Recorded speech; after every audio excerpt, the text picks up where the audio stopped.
Mi trabajo consiste, entre otras cosas, en crear espacios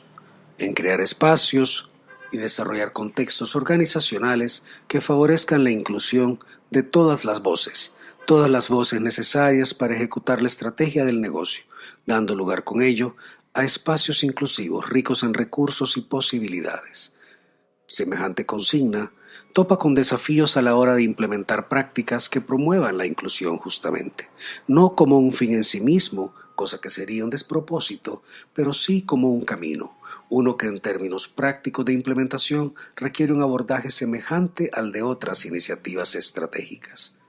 La atención puesta durante los últimos años en los temas asociados con la inclusión y gestión de la diversidad ha aumentado la conciencia y el interés de las organizaciones, llevándolos a un incremento de programas enfocados muchos en cómo reducir los obstáculos que en el trabajo enfrentan los diversos grupos.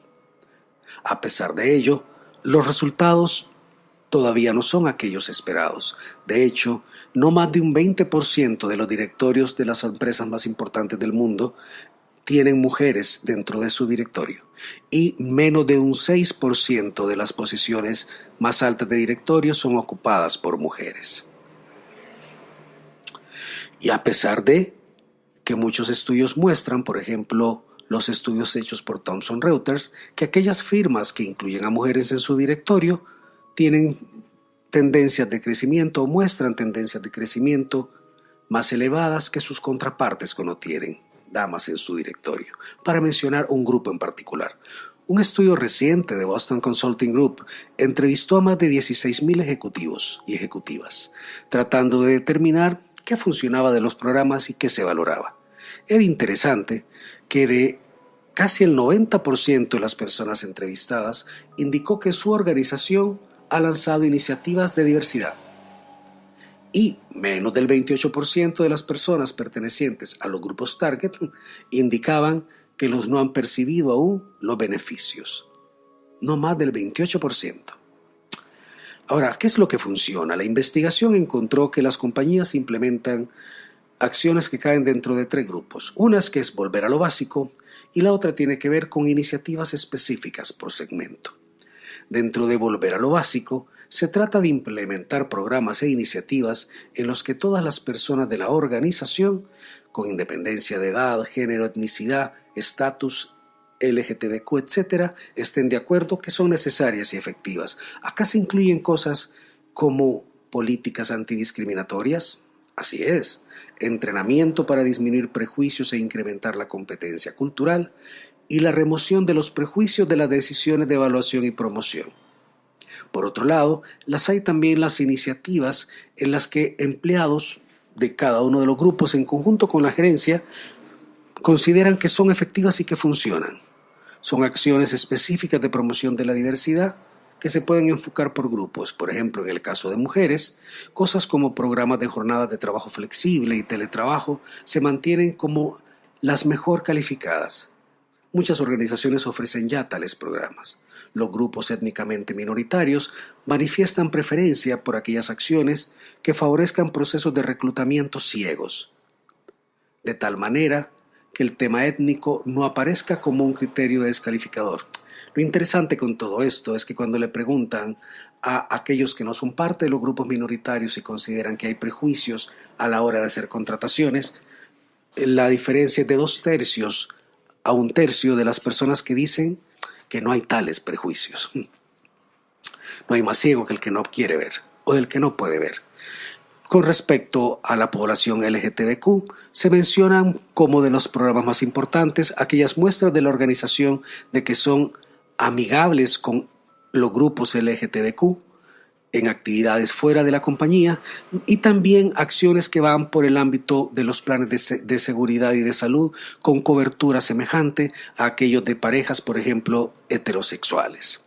Es interesante que hacia el 2018, cerca del 60% de las compañías de Fortune 500 proveían ya tales beneficios y era un número que seguía en aumento. Interesante porque apenas en el 2002 no había ninguno.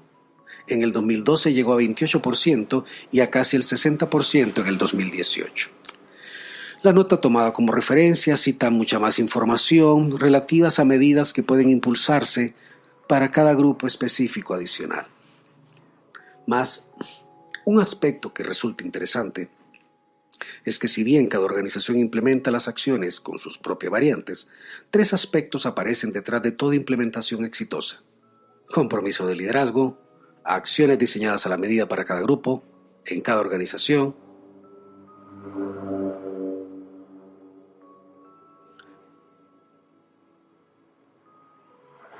y un mecanismo robusto de seguimiento, métricas y medición. Básicamente lo que se espera que contenga la ejecución de cualquier iniciativa estratégica en una organización. Ello es así porque finalmente, para muchas de las firmas que conforman el Fortune 1000, la inclusión de todas las voces es parte de su imperativo estratégico. Aún con los datos mostrados y con la importancia reciente que se le dé al tema en los espacios no solo organizacionales, empresariales, sino que además académicos, la inclusión y la gestión en mundos diversos sigue siendo un desafío, uno que se juega en varios dominios.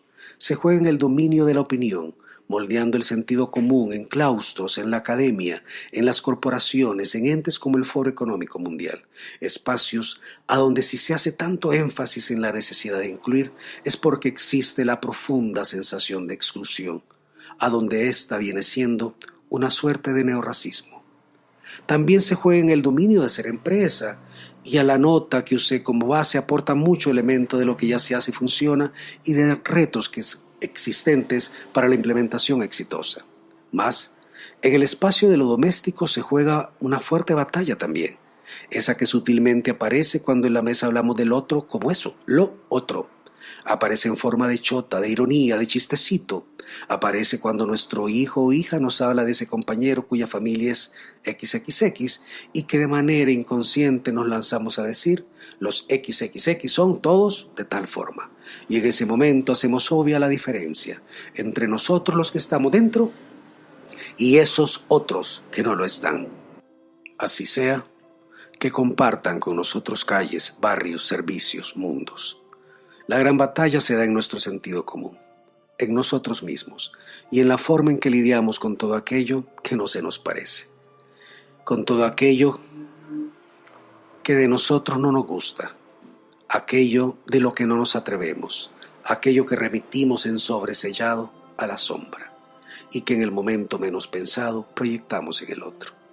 Y no se trata de lo más obvio porque preferencias sexuales y color de piel, no, es todavía más sutil.